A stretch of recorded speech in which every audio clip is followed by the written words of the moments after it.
Alléluia. Gloire à Dieu. En tout cas, vraiment bonsoir à tous. Encore gloire à Dieu pour cette nouvelle réunion de prière ensemble, en ligne. On peut fonctionner comme cela. Et pour l'instant, petit à petit, il y a un déconfinement qui prend place. Et voilà, le but aussi, c'est voilà, des choses sont préparées pour voir comment, si c'est possible, qu'on pourrait reprendre les cultes dans de bonnes conditions. Donc voilà, le but n'est pas de se précipiter, mais c'est de faire les choses bien. Il ne s'agit pas d'avoir des soucis ensuite, hein, ouvrir pour avoir des soucis. Mais voilà, nous sommes en train de voir un peu comment le faire.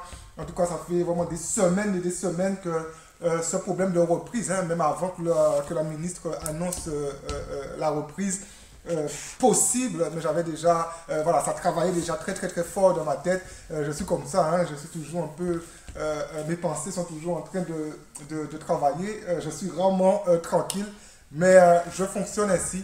En tout cas, voilà, le but c'est vraiment de faire ça très bien et voilà, il doit y avoir des évolutions en temps et en heure, voilà, je ferai un communiqué et chacun saura où nous en sommes. En tout cas, je suis vraiment de la joie d'être avec vous encore pour cette réunion de prière. Et ce soir, pardon, nous allons continuer sur la thématique de la prière que nous avons commencé déjà la semaine passée. Et ce soir, le titre du message, c'est la prière dans la vie de l'enfant de Dieu. La prière dans la vie d'un enfant de Dieu. Et je crois vraiment que la prière doit avoir toute sa place dans la vie d'un enfant de Dieu. Je vais essayer de ne pas trop prolonger, mais je vous encourage, après ce message, à prier pour que Dieu fasse de vous des hommes et des femmes de prière. Et si vous êtes déjà ces hommes et des femmes de prière, de prier pour que Dieu vous aide à tenir bon. Vous savez, je crois vraiment que dans la vie chrétienne, il n'y a rien qui est acquis. On doit toujours travailler, on doit toujours entretenir. Et je vois quelque part, même s'il y a quelqu'un qui dit mais moi je prie tout le temps. Non, il n'y a rien qui est acquis. Et parfois, des fois, le découragement arrive, une nouvelle arrive, et on se rend compte au final que voilà, ce n'était pas acquis. Mais on se rend compte qu'on peut perdre pied assez facilement. Et parfois, je peux comprendre, hein, il y a des nouvelles qui sont là. Et on le verra aussi un petit peu. Des fois, c'est utile aussi de savoir aussi qu'il y a des hommes et des femmes qui peuvent me soutenir quand moi, j'en peux plus, quand moi, j'étouffe, quand moi, je me noie dans des océans de soucis. Mais je crois à la fois que même dans l'océan de soucis, on peut faire un cri monter vers Dieu. Et mon épouse va lire le texte qui va nous suivre un petit peu ce soir, Jérémie 33, 1 à 3. Jérémie 33, 1 à 3. Ensuite, je vous invite, franchement, je vous invite ensuite à lire tout le chapitre, encore une fois, de Jérémie, mais à la fois, si vous pouvez, petit à petit, de lire tout le livre entier de Jérémie. La parole de l'Éternel fut adressée à Jérémie une seconde fois, en ces mots, pendant qu'il était encore enfermé dans la cour de la prison. Ainsi parle l'Éternel, qui fait ces choses, l'Éternel qui les conçoit et les exécute, lui dont le nom est l'Éternel. Invoque-moi, et je te répondrai. Je t'annoncerai de grandes choses, des choses cachées que tu ne connais pas. Alléluia. Ce soir, on va parler de la prière. Un appel à prier que l'Éternel lance en direction de son prophète. Et c'est tellement intéressant de voir cela. Et pendant quelques mardis, je ne sais pas si je serai à cheval aussi sur les dimanches, mais pendant quelques semaines, certainement le mardi seulement ou le mardi et les dimanches, nous allons parler de prière. Nous allons parler de prière. Et nous sommes dans une période vraiment assez chaotique dans la vie du peuple d'Israël. Israël est divisé, il y a Juda d'un côté, mais c'est tellement fort de voir ce qui se passe ici. Et souvent d'ailleurs, quand Dieu qualifiait, parce que je parle de ce côté chaotique, de ce côté vraiment où le peuple d'Israël parle dans tous les sens. Et souvent d'ailleurs, quand Dieu qualifiait des prophètes, pour son peuple, sur son peuple, c'était pour appeler le peuple à revenir à lui. La voix des prophètes, Ésaïe, tout ça, ça a toujours été, il y a toujours ce côté, revenez à moi. Le prophète était là pour crier le peuple de Dieu que si vous ne revenez pas, Dieu va juger. Et la voix du prophète, quelque part, c'était pas, même si la voix du prophète disait si vous ne revenez pas, Dieu va juger, mais c'était pas en fait une voix de condamnation. C'était toujours une voix à revenir. Le prophète, en fait, s'est exprimé toute la grâce de Dieu. Dieu aurait pu laisser le peuple tranquille, mais Dieu se choisissait un prophète et à travers ce prophète, il appelait le peuple à revenir sous ses pas, à réfléchir. Et Jérémie est un prophète qui a particulièrement souffert pour défendre la vérité. Jérémie, il a vraiment souffert. Et là, vous pouvez vraiment lire le livre de Jérémie. Il a souffert même dans son propre peuple pour défendre la vérité. Et je vous encourage à lire tout ça en entier. Et là, Jérémie, dans ce texte, il est en prison. Il semble ne plus avoir d'espoir pour le peuple de Dieu. On peut imaginer que Jérémie dans la prison, il est complètement abattu, il est complètement dans ses pensées, il est dans la prison mais il n'arrive pas à dormir, il se fait du souci, il est en prison, il n'a rien fait, si ce n'est que dire la vérité, et là, Jérémie ne comprend plus rien par son propre peuple, il est jeté en prison. Jérémie, il est incompris par ceux qui étaient supposés le comprendre, et c'est tellement intéressant de le voir cela, mais c'est tellement à la fois malhonnête pour Jérémie, incompris par des gens qui devraient le comprendre. Il est simplement le serviteur de Dieu. Il fait simplement le travail que Dieu lui demande de faire. Il répond simplement à l'appel de Dieu et il se trouve en prison par son peuple. Et ça, c'est vraiment dramatique. Il se trouve jugé par son propre peuple, mais jugé à tort. Et Dieu a décidé de détruire Jérusalem, et d'ailleurs il le fera. Et Jérémie, le prophète de Dieu, alors que Dieu a décidé de détruire Jérusalem, détruire Juda, Jérémie, le prophète de Dieu, entend la voix de Dieu qui lui dit « Invoque-moi, invoque-moi, et je te répondrai. Je t'annoncerai de grandes choses, des choses cachées que tu ne connais pas. » Et là, il y a quelque chose qui arrive. Invoque-moi.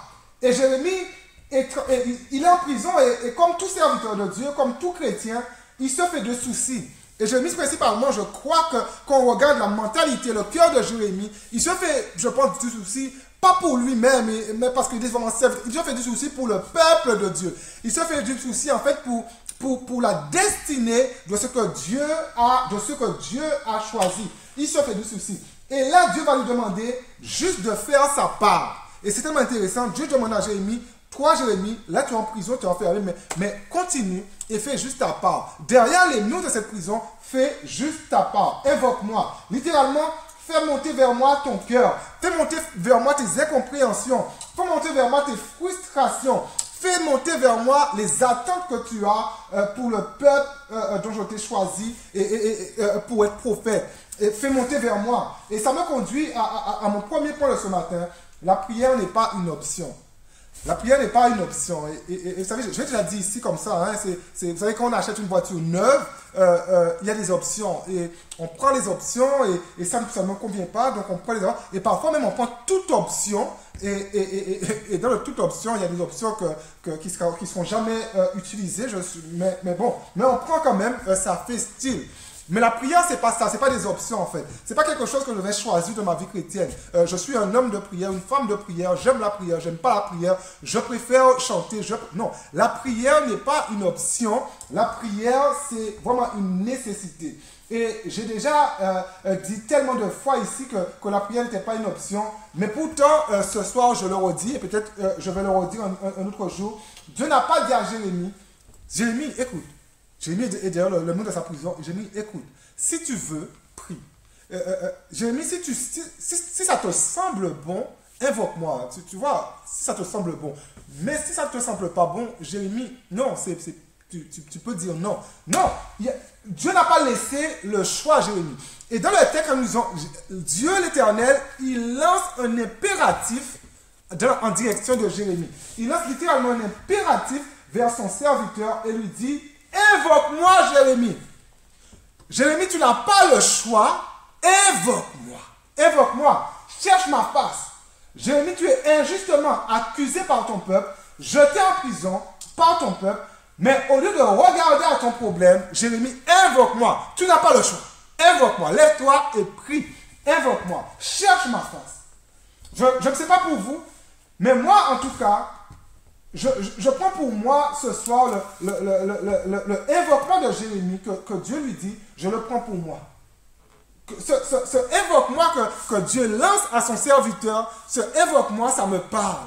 Et ce soir, j'ai envie, plus que jamais, d'entendre la voix de Dieu par son esprit me dire, Franck, invoque-moi, invoque-moi, invoque-moi. Une nécessité, ce n'est pas une option. Invoque-moi.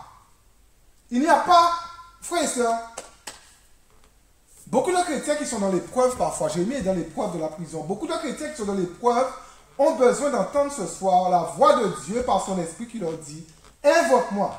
Ce n'est pas une option, mais invoque-moi. Il n'y a pas de prison pour le chrétien qui connaît Dieu.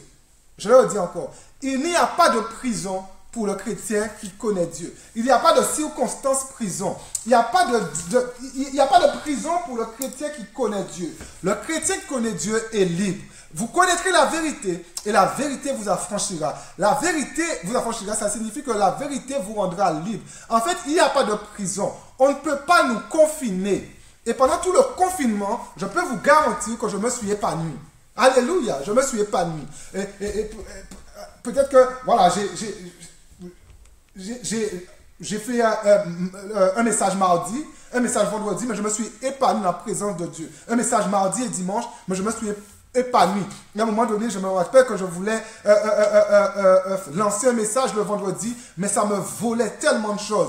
Parce que le confinement, en fait, pour moi, c'était vraiment un temps pour chacun de passer du temps dans la présence de Dieu, libérer du temps. Parce que nous ne pouvons pas laisser des circonstances nous confiner, nous faire rentrer dans de l'activisme, nous faire rentrer dans où on saute dans tous les sens. Non, on ne peut pas. Mais notre esprit est comme déconfiné parce que le Saint-Esprit n'est pas confiné. Il n'y a pas de prison pour ceux qui connaissent Dieu.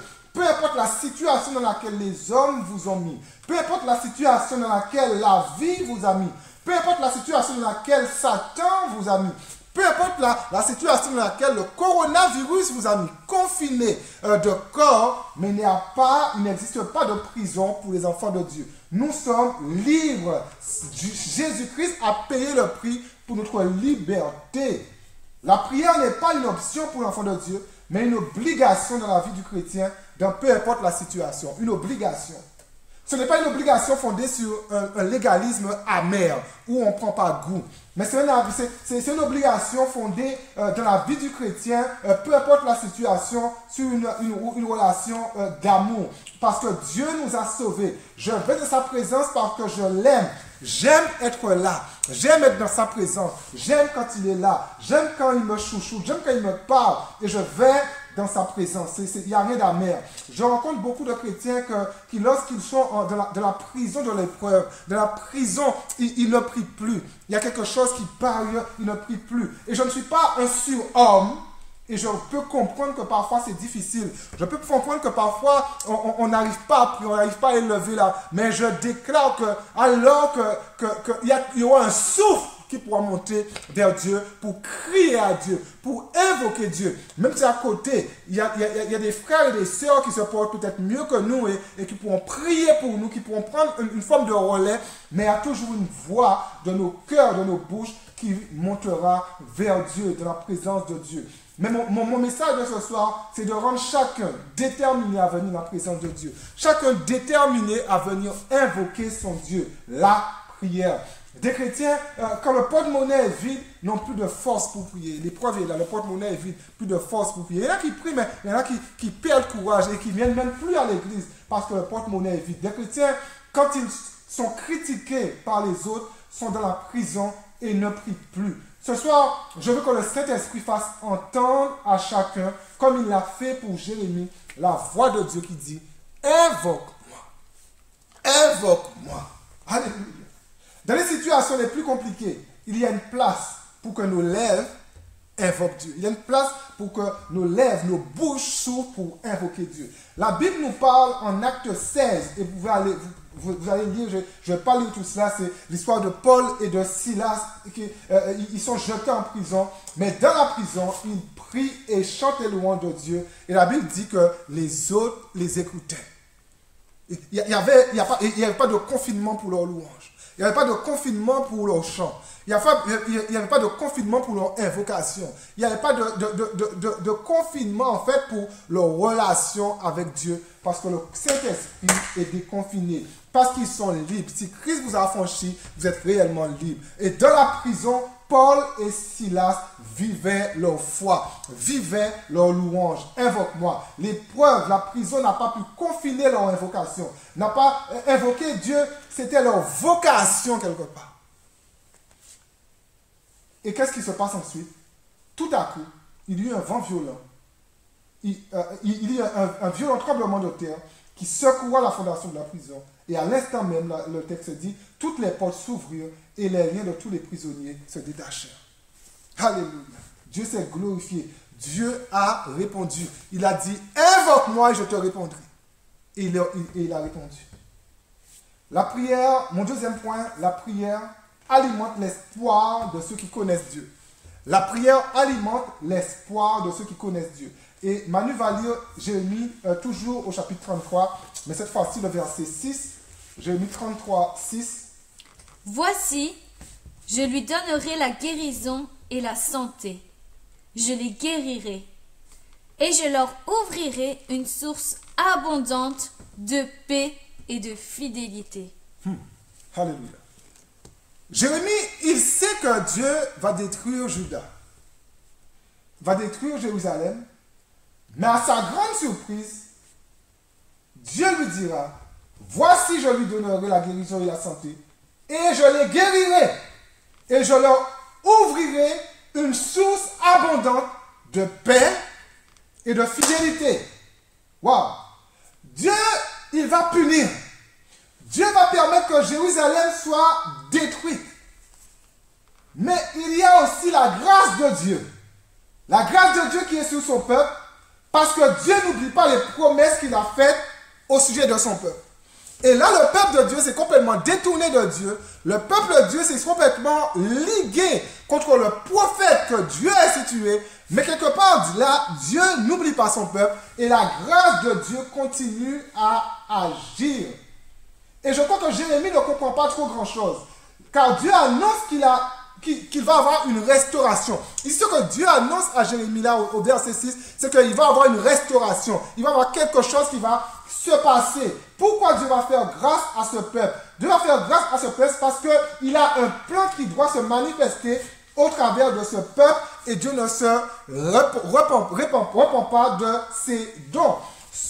C'est quoi ce plan au travers de ce peuple? Ce plan, c'est envoyer un jour le Messie, envoyer un jour Jésus, envoyer un jour celui qui va sauver l'humanité, envoyer celui au sujet duquel Jean 3,16 dit car Dieu a tant aimé le monde qu'il a envoyé son Fils unique, envoyer le Messie par ce peuple que lui-même a choisi.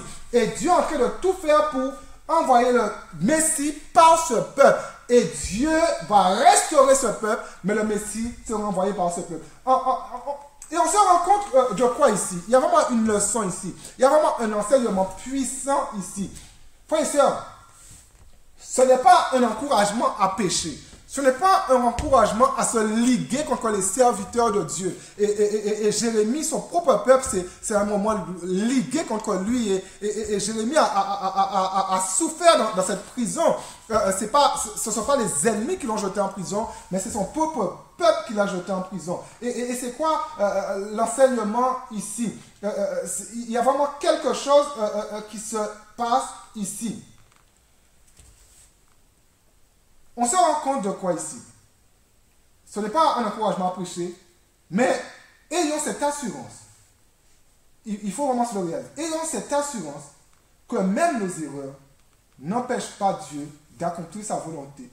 Il faut savoir juste revenir quand il le faut. Et c'est tellement important. Et souvent, en fait, on se rend compte il y a des chrétiens qui n'arrivent pas à assimiler cela. Je ne prie plus, en fait, parce que je suis plus digne. Frères et sœurs, même nos erreurs, en fait, n'éloignent pas Dieu de nous. Si on revient de tout notre cœur, Dieu nous reçoit. Parfois, c'est l'homme, en fait, qui nous met dans un placard. Mais Dieu, s'il y a quelqu'un qui m'écoute ce matin, Dieu ne vous a pas mis dans un placard. Vous avez péché, Dieu n'aime pas ce que vous avez fait. Vous avez commis un adultère, Dieu n'aime pas l'adultère. Vous avez volé, Dieu n'aime pas tout cela. Mais aujourd'hui, refusez cette voix qui vous dit que Dieu ne peut plus rien faire avec vous. Il y a un espoir pour vous. Il y a une restauration pour vous. Dieu va restaurer son peuple. Un peuple qui a péché, un peuple qui est descendu tellement bas. Dieu va restaurer ce peuple parce que Dieu a un plan qui doit révéler au travers de son peuple. Vous savez, je n'ai aucun doute, je n'ai pas honte de le dire ce soir, que Dieu n'est pas d'accord avec tous mes choix, tout ce que je fais. Tellement de fois que je n'ai pas été celui que Dieu voulait que je sois. Mais par sa grâce, je suis encore là. Alléluia. Je suis encore là.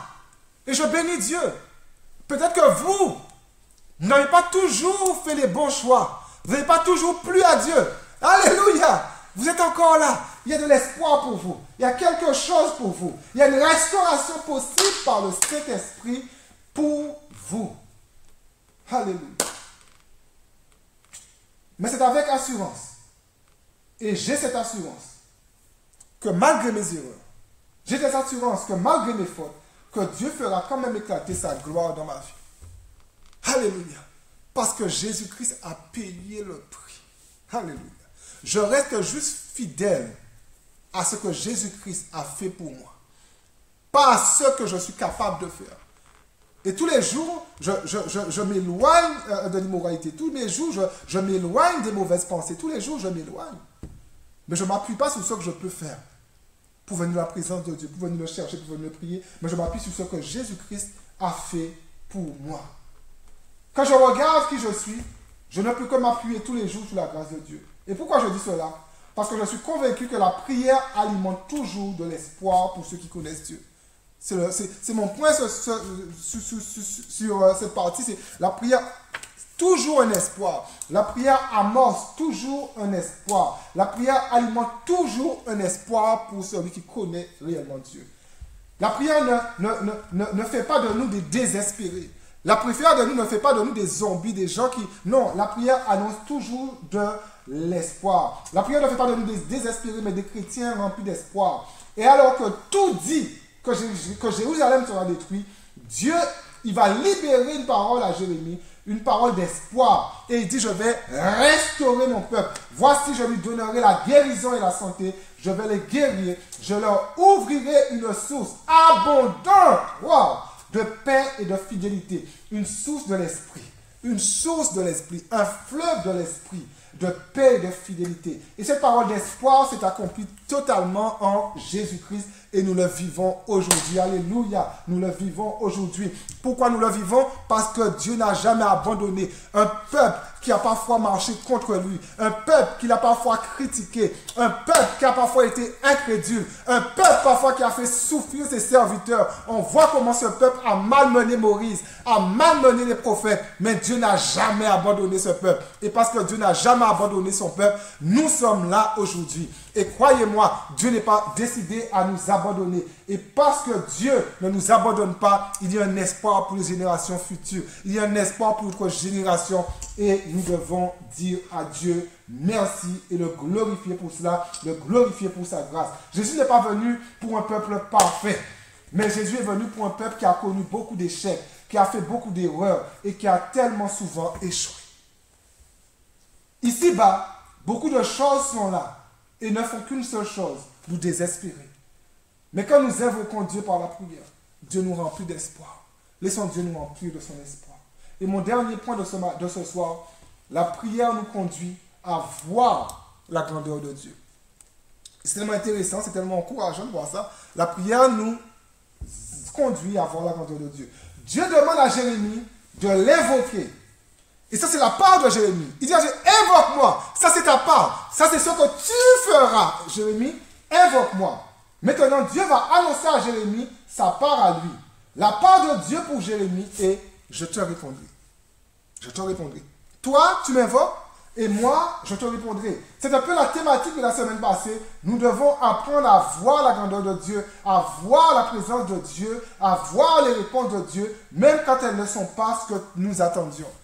Et parfois, en fait, les réponses de Dieu ne sont pas ce que nous attendions et nous sommes tellement un peu surpris, nous sommes tellement un peu parfois choqués, nous sommes tellement un peu ébranlés par les réponses de Dieu. Mais Dieu répond toujours. Je te répondrai. Je dis souvent aussi que ce n'est pas Dieu qui a diminué. Ce n'est pas Dieu qui a diminué, il répond toujours. Mais peut-être nous qui ne prions plus, qui ne cherchons plus la face de Dieu. Parfois on dit, mais Dieu ne répond pas. Mais est-ce qu'on prie pour que Dieu nous réponde? Est-ce qu'on prie réellement? Est-ce qu'on invoque Dieu? Est-ce qu'on cherche Dieu? Il a dit que si nous le cherchons, si nous le prions, si nous l'invoquons, il répondra. Et est-ce que nous, on fait notre part? On veut souvent que Dieu fasse sa part, mais est-ce que nous faisons notre part? Quand nous faisons notre part, Dieu fait la sienne. Il dit à Jérémie, moi seulement, invoque-moi seulement, en fait. Invoque-moi seulement. Ose m'invoquer. Fais ça seulement. Invoque-moi. Et moi, je t'annoncerai de grandes choses. Moi, je te répondrai. Aujourd'hui, est-ce peut-être... aujourd'hui, l'Église est peut-être devenue peut-être trop paresseuse dans la prière. Est-ce que nous sommes des gens courageux dans la prière? On cherche des réponses. On veut que Dieu agisse. Mais est-ce qu'on évoque Dieu? Est-ce qu'on n'est pas devenu un peu paresseux dans la vie de prière? Ce n'est pas un jugement ce soir, mais une grande réflexion que nous devons mener. Et je crois que vraiment la prédication va nous mener à faire des réflexions. Et par nos réflexions, nous faisons des choix. J'ai tout le temps des choix. Tous les jours, j'ai des choix à faire. Ce n'est pas un jugement. Beaucoup de chrétiens veulent voir la grandeur de Dieu se manifester, mais n'invoquent pas Dieu. Veulent voir la grandeur de Dieu se manifester, mais ne prient pas. Ne sont nulle part dans l'intercession. Nous devons intercéder, prier, chercher Dieu, invoquer Dieu. Être chrétien, ce n'est pas un métier. Ce n'est pas un métier, ce n'est pas quelque chose de professionnel. Ce n'est pas un métier, c'est quelque chose de purement spirituel. On doit aller constamment dans cette source spirituelle pour se laisser renouveler, pour se laisser remplir, pour chercher en fait ce qui est caché dans le cœur de Dieu, pour recevoir les réponses de Dieu. Être chrétien, c'est Dieu lui-même qui nous a appelés et nous avons répondu. Et alors que nous avons répondu un jour, Dieu nous dit que si nous l'invoquons aujourd'hui, qu'il va nous répondre. Il nous répondra, il nous fera voir de grandes choses. C'est tellement intéressant. Dieu n'est pas seulement le Dieu du passé, c'est-à-dire le Dieu de Jérémie, dans le contexte de Jérémie à lui. Et quelqu'un entend ce message, oui, mais oh, pasteur, tu dis ça, mais Dieu, ça c'était au temps de Jérémie. J'ai envie de dire à quelqu'un, ça c'est pour aujourd'hui. Je le répète encore, ça c'est pour toi aujourd'hui. C'est une promesse pour toi aujourd'hui. Invoque-moi, je te répondrai. C'est une promesse aujourd'hui pour toi. Alors que tu es dans la prison, approprie-toi des paroles de Dieu. Que la parole de Dieu devienne vraiment la sienne. Approprie-toi les choses. Le son de ma voix dit à chacun que le Dieu qui me fait grâce d'être son porte-parole ce soir est le Dieu de chacun d'entre vous, dans chacun de vos contextes aujourd'hui. Vous avez un contexte de prison, vous êtes enfermé dans quelque chose, mais c'est votre Dieu. Et vous dit, invoque-moi et je te répondrai. Ce soir, Dieu dit à son peuple, comme il l'a dit à Jérémie, invoque-moi. Ça, c'est ta part. Invoque-moi, invoque-moi, invoque-moi. Quand je prends des messages, j'imagine juste, je suis dans la salle en train de filmer, mais j'imagine juste que vous êtes là et je suis en train de vous pointer du doigt. Invoque-moi, c'est ce que Dieu, invoque-moi, invoque-moi, invoque-moi, invoque-moi. Invoque-moi, c'est ta part. Et je te répondrai, c'est ma part. Il y a une délivrance surnaturelle de Dieu qui un jour touchera son peuple. Alléluia. Mais invoque-moi. Nous invoquons Dieu parce que nous croyons qu'il y a des situations que seule la grandeur de Dieu peut changer. Je dis encore, nous invoquons Dieu parce que nous croyons qu'il y a des situations que seule la grandeur de Dieu peut changer et rien d'autre. Et l'heure, frères et sœurs, l'heure est finie au blablabla. L'heure est finie au querelle. L'heure est finie à la jalousie au nom de Jésus. Et l'heure arrive où nous allons invoquer l'Éternel. Parce que l'Éternel nous demande de l'invoquer. Dieu nous attend. Invoque-moi. L'église, nous allons utiliser nos bouches, nous allons utiliser nos forces, nous allons utiliser nos mots pour invoquer celui qui, par sa grandeur, est maître de toute situation. Nous allons l'invoquer. Invoque-moi, invoque-moi, invoque-moi. En deux mots, appelle-moi. En deux mots, appelle-moi. Prends ton téléphone spirituel. Connecte-toi. Invoque-moi. Et je conclue ce matin, ce soir, et la leçon de ce texte est la suivante. ne laissons rien fermer nos bouches. Quand Dieu nous dit, invoque-moi. Ne laissons rien nous arrêter. Quand Dieu nous dit, invoque-moi. Peut-être que parfois certains auront juste besoin d'être plus soutenus car ils sont sans force. Mais ne laissez quand même rien vous empêcher de lancer un cri à Dieu. Il n'existe pas de prison pour les chrétiens. Il n'y a pas de situation en fait qui peut vous enchaîner. Il n'y a pas de situation qui peut vous confiner. Et alors que vous êtes peut-être enchaîné par une situation, mais l'Esprit de Dieu est déconfiné. Votre espoir est déconfiné. Votre ressource est déconfinée. Et vous pouvez faire monter un cri. La prière est un dialogue entre nous et Dieu. Dieu n'est pas un étranger pour nous. Alors parlons à Dieu. Invoquons Dieu. Et il nous répondra si nous avons des oreilles pour entendre. Et ce soir, vraiment prions. Et demandons à Dieu des oreilles pour entendre. Et je crois que souvent, en fait, le gros problème, c'est que nous invoquons Dieu, mais nous n'avons pas des oreilles pour entendre. Demandons à Dieu des oreilles pour entendre. Invoquons Dieu. Alléluia. Seigneur de grâce et de miséricorde, nous bénissons ton nom. Aide-nous à être ce peuple de prière. Et Seigneur, nous voulons être ceux, Seigneur, qui invoquons ton nom, qui cherchons ta face, qui frappons, Seigneur. Seigneur, délivre-nous, Seigneur, de toute timidité. Tu ne cherches pas des timides dans ta présence, mais des hommes et des femmes qui t'invoquent. Et Seigneur, tu as dit, je te répondrai, mais ta part, invoque-moi. Seigneur, donne-nous vraiment de faire notre part en tant qu'Église. Et Seigneur, ma prière, c'est que nous allons nous retrouver ensemble dans ces lieux, dans le même lieu. Que nous soyons vraiment des hommes et des femmes qui, pendant tout ce temps où nous étions éloignés les uns des autres, qui t'ont cherché, qui t'ont invoqué. Mais Seigneur, tu dis, je te répondrai. Donne-nous des oreilles, Seigneur, pour t'entendre. Donne-nous cette sensibilité, Seigneur, pour t'entendre. Seigneur, donne-nous cette sensibilité à discerner, Seigneur, ta voix, parmi toutes ces voix qui sont autour de nous. Seigneur, tu dis, je connais mes brebis ils entendent ma voix. Tu les appelles et ils répondent, Seigneur, à ta voix. Ils connaissent ta voix. Ils connaissent la voix du berger. Et Seigneur, autour de nous, il y a tellement de faux bergers. Mais donne-nous, Seigneur, à discerner ta voix et à entendre ta voix. Une voix d'amour, une voix d'apaisement, une voix de guérison, une voix de restauration, Seigneur. Aide-nous à entendre cette voix. Et aide-nous, Seigneur, à rejeter, Seigneur, toute voix. Toute voix, Seigneur, qui nous pousse vers la jalousie. Toute voix qui nous pousse vers l'égoïsme. Une voix toute voix, elle va repousser toute voix qui nous pousse à nous centrer sur nous-mêmes. Aide-nous à nous décoller, Seigneur. Refuser toute voix, Seigneur, qui nous pousse, Seigneur, à rejeter l'autre, à mépriser l'autre, à jalouser l'autre. Seigneur, c'est ta voix que nous voulons. Au nom de Jésus, nous faisons fuir, Seigneur, toute voix qui ne vient pas de toi. Seigneur, je te demande vraiment de bénir chacun et que chacun, Seigneur, puisse vivre vraiment un temps béni avec toi, dans ta présence. Au nom puissant de Jésus, nous t'avons prié pour ta seule et unique gloire. Amen, amen, amen. Alléluia, alléluia. En tout cas, la parole de Dieu est magnifique.